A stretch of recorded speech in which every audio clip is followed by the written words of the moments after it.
আপনারা জানেন যে কালজয়ী যেই গ্রন্থ আল্লাহ দয়া করে তার মাধ্যমে প্রণয়ন করিয়েছেন, সেই পবিত্র গ্রন্থ শরীফ আজকে আপনাদের হাতে তুলে দেওয়া হবে।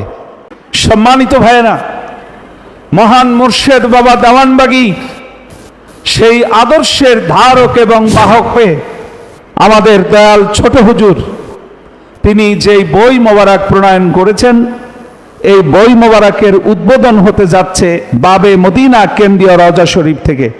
আলহামদুলিল্লাহ, আমাদের মহান মুর্শেদ সুফি সম্রাট শাহ দেওয়ানবাগী দয়াল বাবা কিবলাজান যেই মোহাম্মদী ইসলাম তিনি আমাদেরকে দিয়ে গেছেন। বাবাজান কিবলা বলতেছিলেন যে আমি 8 খণ্ড কোরআনের তাফসির আপনাদেরকে দিয়ে গেলাম। এটা হচ্ছে আল্লাহর পরিচয়। কার পরিচয়? আল্লাহর পরিচয়। আর আমি যেহেতু মোহাম্মদী ইসলাম প্রচার করে গেলাম, সুতরাং রাসূল সাল্লাল্লাহু আলাইহি ওয়াসাল্লামের জীবনী আপনাদের লাগবে, রাসূলের জীবনী আপনাদের লাগবে। তবে বাবাজান কেবলা বলেছেন রাসূলের জীবনী একক, মুহাম্মদ সাল্লাল্লাহু আলাইহি সাল্লামের একক জীবনী দিয়ে কখনো রাসূলের জীবনী হয় না। বাবাজান কেবলা পাক জবানে বলেছেন রাসূল বলতে বুঝায় 5 জন পাক পাঞ্জাতন। রাসূল বলতে কয়জন? 5 জন পাকে পাঞ্জাতন। মাওলা আলী সাইয়্যিদাতুন নিসাইল আলামিন খাতুনে জান্নাত মা ফাতেমা, সৈয়দনা ইমামে হাসান রাদিয়াল্লাহু তাআলা আনহু, সৈয়দনা ইমামে হুসাইন রাদিয়াল্লাহু তাআলা আনহু, আর কুল কায়নাতের রহমত আমার দয়াল রাসূল। এই 5 জন মিলে হলেন আহলে বায়াত, এই 5 জন মিলে হলেন পাকে পাঞ্জাতন, এই 5 জন মিলে হলো মোহাম্মদী ইসলাম। আপনারা জানেন 2017 সালে বাবাজানের হায়াত মোবারকের একবার তিনি একটি ছন্দ পতনের যে সম্মুখীন হয়েছিলেন। বাবাজান 5ই ফেব্রুয়ারি তিনি হাসপাতালে ভর্তি হয়েছিলেন। 28শে ফেব্রুয়ারি 2017 আমরা বাবাজানকে হাসপাতাল থেকে নিয়ে এসেছিলাম। কি আপনাদের মনে আছে? সেই সময়ের একটি ঘটনা আপনাদেরকে আজকে বলছি। বাবাজান কেবলা দয়াল ছোট হুজুরকে কাছে ডাকলেন, ডেকে বললেন, আব্বু আমার এই তাফসির আমি যতটুকু কমপ্লিট করতে পারছি ততটুকু কমপ্লিট করে গেলাম, বাকিটুকু তুমি কমপ্লিট করবা। দয়াল ছোট হুজুর বললেন, মালিক এটা কি করে সম্ভব? বাবাজান কেবলা বললেন, হ্যাঁ এটা সম্ভব। তাহলে কিভাবে সম্ভব আমার কাছ থেকে শোনো। তখন বাবাজান কেবলা বললেন, এই পৃথিবীতে একখানা তাফসির আছে, এই তাফসিরের নাম হচ্ছে তাফসিরে জালালাইন। তাফসিরে জালালাইন। আমাদের দেশের মাওলানারা বলে এই তাফসিরে জালালাইন যে পড়তে পারে না তার পিরালি করা জায়েজ নাই, মানে এটা অনেক উঁচু দরের কিতাব। এই তাফসিরে জালালাইন লিখছেন জালালউদ্দিন সৈয়দী, জালালউদ্দিন মহল্লি। 2 জালালউদ্দিন লেখছে, এই জন্য নাম হয়ে গেছে জালালাইন। একজন হইল মুর্শেদ আর একজন হইল শারগিত।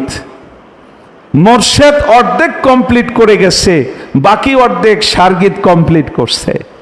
বাবাজান কেবলা এই ঘটনাটা বলে দয়াল ছোট হুজুরকে বললেন যে আমি যতদূর পারলাম গবেষণাটা গুছাইয়া গেলাম, বাকিটা আব্বু তোমাকে গুছাইতে হবে। বাবাজান কেবলা যখন দয়াল ছোট হুজুরকে এই ঘটনা বললেন, এখন ছোট হুজুর ওই দিন দয়া কইরা আমি গোলামকে ফোন করলেন, মহিউদ্দিন ভাই একটু আসেন, জরুরি কথা আছে আপনার সাথে। গেলাম, তো উনি দয়া করে বললেন যে বাবাজান যে আমার একটা ঘটনা শুনাইলেন তাফসিরে জালালাইন, এটা কি? তা আমি ঘটনাটা খুলে বললাম যে মুর্শেদ লেখছিল অর্ধেক, বাকি শারগিত লেখছে অর্ধেক। এই 2 জনে কিতাব লেখার কারণে নাম হয়ে গেছে তাফসিরে জালালাইন। বাবাজান যে আজকে এমন এমন একটা বাণী আমাকে দিলেন, বিষয়টা আমি বললাম যে ছোট হুজুর, কাজ যদি মালিক করায় অবশ্যই আপনি করবেন, কিন্তু এই কথায় কিন্তু রাজি হওয়া যাবে না। রাজি হওয়া যাবে না, রাজি হইতে গেলেই মোর্শেদ আমাদেরকে রাইখা দৌড় দিবে। রাজি হওয়া যাবে না, কাজ তো আপনাদের কাজ আপনাকে করাই লাগবে। তো আল্লাহর কি দয়া, মুর্শেদ কেবলা যান দয়া করে তার জাহেরাতে তিনি নিজেই 8 খণ্ড তাফসির তিনি কমপ্লিট করে গেলেন, কিন্তু তিনি রাসূলের পাঠ ধরেন নাই। এই পাঠটা তিনি রেখে গেছেন দয়াল ছোট হুজুরের জন্য। শুধু রেখেই যান নাই, ঘটনাটা শুনলে আপনারা আশ্চর্য হবেন। 2014 সাল থেকে এই কিতাব মোবারকের লেখার কাজ চলতেছিল। দয়াল ছোট হুজুর নিজে বাবাজান কেবলার নির্দেশে রাসূল করিম সাল্লাল্লাহু আলাইহি ওয়াসাল্লামের এই জীবনী তিনি লেখা শুরু করলেন।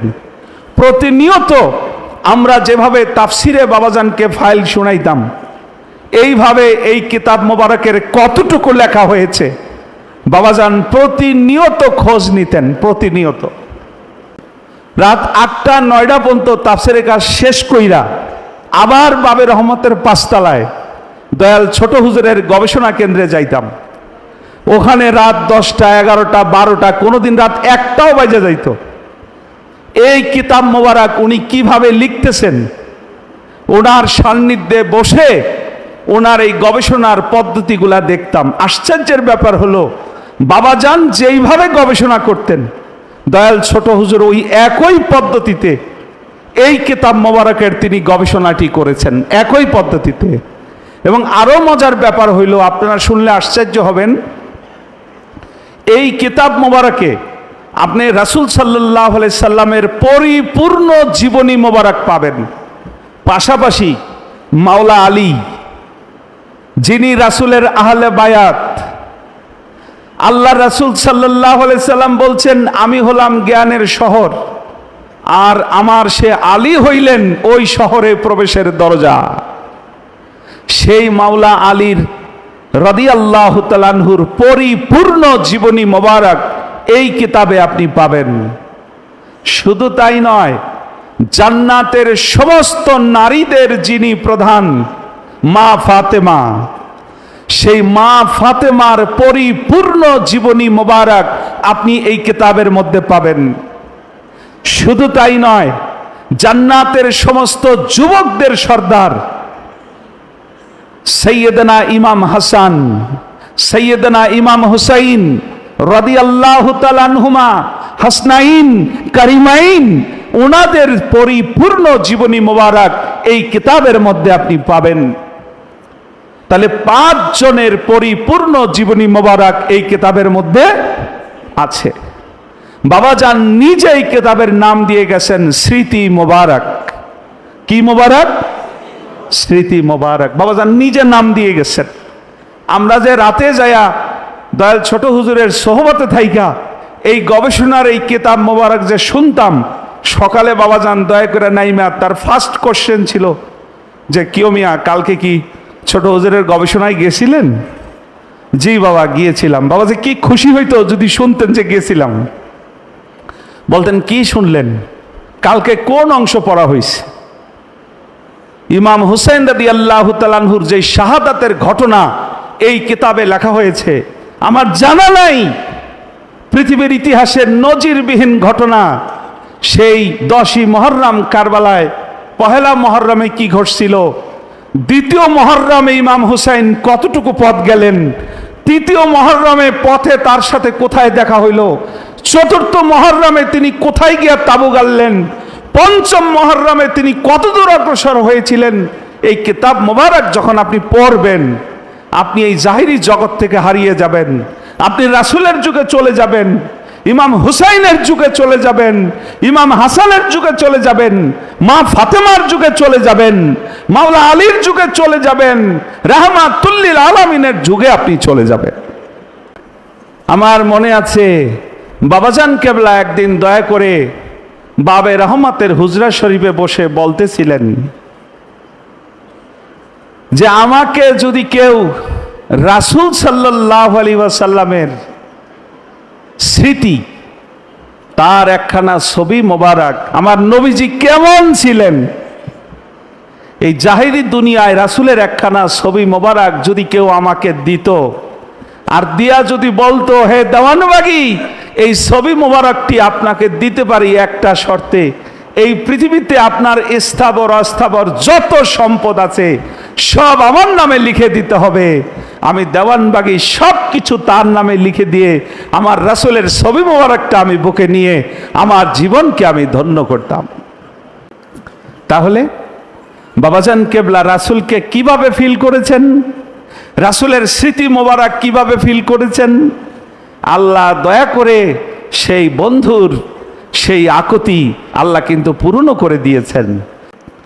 সম্মানিত ভাইরা, এবার আপনাদেরকে আসল সুখবরটা দিচ্ছি, সেটা হলো এই, রাসূল করিম সাল্লাল্লাহু আলাইহি ওয়াসাল্লামের ব্যবহৃত যেই স্মৃতি মোবারক ছিল, মাওলা আলীর ব্যবহৃত যেই স্মৃতি মোবারক ছিল, মা ফাতেমার ব্যবহৃত যেই স্মৃতি মোবারক ছিল, ইমাম হাসান ইমাম হুসাইনের ব্যবহৃত যেই স্মৃতি মোবারক ছিল, সেই স্মৃতি মোবারক, দুর্লভ স্মৃতি মোবারকের সেই শত শত ছবি, সেই স্মৃতি মোবারকের এই কিতাব মোবারকের মধ্যে দয়াল ছোট হুজুর দিয়ে দিয়েছেন।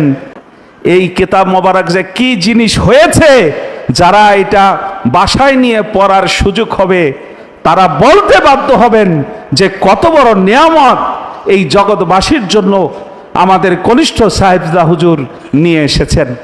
সম্মানিত আশিক রাসূল ভাইরা, রাসূল করিম সাল্লাল্লাহু আলাইহি ওয়াসাল্লামের পূর্বপুরুষ, তার পিতামহ হযরত আব্দুল মুত্তালিব আলাইহিস সালাম কোন বাড়িটাই ছিলেন, সেই বাড়ির ছবি মোবারক আপনি এই কিতাবের মধ্যে পাবেন। রাসূল করিম সাল্লাল্লাহু আলাইহি সাল্লামের পূর্বপুরুষ, তাদের যেই ব্যবসা বাণিজ্য, ওই যুগের অর্থনীতি, ওই যুগের জলবায়ু আপনি এই কিতাবের ভিতরে পাবেন। রাসূল করিম সাল্লাল্লাহু আলাইহি সাল্লামের যুগটায় পরিপূর্ণভাবে সেই যুগের একটা ফ্লেভার, একটা ঘ্রাণ, একটা চিত্র, একটা বর্ণনা এই কিতাব মোবারক পড়ার সময় আপনি পাবেন। মজার ব্যাপার হইল, এই বই মোবারকের যে আহলে বায়াতের পাক পাঞ্জাতন, রাসূল করিম সাল্লাল্লাহু আলাইহি সাল্লামের যুগে নবীজি, মা ফাতেমা, ইমাম হাসান, ইমাম হোসেন, মাওলা আলী যেভাবে এক পরিবারের সদস্য ছিলেন, এই কিতাব মোবারক যখন আপনি অধ্যয়ন করবেন 1400 বছর পরে, সেই একই পরিবারের একটি ফ্লেভার, একটি ঘ্রাণ, একটি ফায়েজ, একটি বরকত, একটি রহমত, একটি নিয়ামত পরিপূর্ণভাবে আপনি লাভ করবেন। সুবহানাল্লাহ বলবেন না? আলহামদুলিল্লাহ বলবেন না? আল্লাহু আকবার বলবেন না? কত বড় নিয়ামত এই কিতাব মোবারকের মধ্যে আমার ভাইরা অপেক্ষা করছে। তো কিতাব মোবারকটার ওজন কত জানেন? তা আমাকে জিজ্ঞেস করা হয়েছে যে মহিউদ্দিন ভাই এটার ওজন কত হবে? আমাকে প্রায় 5 কেজি। তা আলহামদুলিল্লাহ ওজন দেওয়ার পরে দেখা গেল 4 কেজি 600 গ্রাম। 4 কেজি 600 গ্রাম। কিন্তু আপনি হাতে নিলে মনে হবে এটার ওজন 10 কেজি। মানে এইরকম, এটার তো খালি কাগজের ওজন না, অন্য ওজনও তো আছে, আছে না নাই? এইটার ভিতরে, এই কিতাব মোবারকের ভিতরে যে দুর্লভ সংগ্রহ এখানে করা হয়েছে, এমনি এমনি চাইলেই কিতাব মোবারকটা আপনি কিনতে পারবেন না। আপনার মনের অন্তর থেকে ওই রকম একটা আজিজি থাকতে হবে। কারণ এই বই মোবারকটা কেনাই শেষ কথা না, এই বই মোবারকটাকে যথাযথ সম্মানে বাড়িতে নিয়ে যাওয়া, যথাযথ সম্মানে বই মোবারকটা সংরক্ষণ করা, যথাযথ সম্মানে বই মোবারকটা স্টাডি করা, অধ্যয়ন করা, যথাযথ সম্মানে এই বই মোবারকের পথ ও পাথেও দিক নির্দেশনা, হেদায়েত নিজের জীবনে আনা, এটা আল্লাহর দয়া ছাড়া সম্ভব না। এই জন্য প্রত্যেকেই একটা স্বপ্ন রাখেন, একটা আজিজি রাখেন যে এই বই মোবারকটা যেন আপনি কিনতে পারেন। আমি যতটুকু জানি বই মোবারকটার দাম 2500 টাকা। সুতরাং আজিজি করবেন যাতে বই মোবারকটা যথাযথভাবে আপনি এই নিয়ামতটা দ্বারা উপকৃত হইতে পারেন। এই আজিজির সাথে কিতাব মোবারকটা আমাদের কেনার দরকার আছে, আছে না নাই? সম্মানিত ভাইরা, আজকের এই দিনে সবচাইতে বেশি খুশি আমাদের মহান মোর্শেদ কেবলা যান।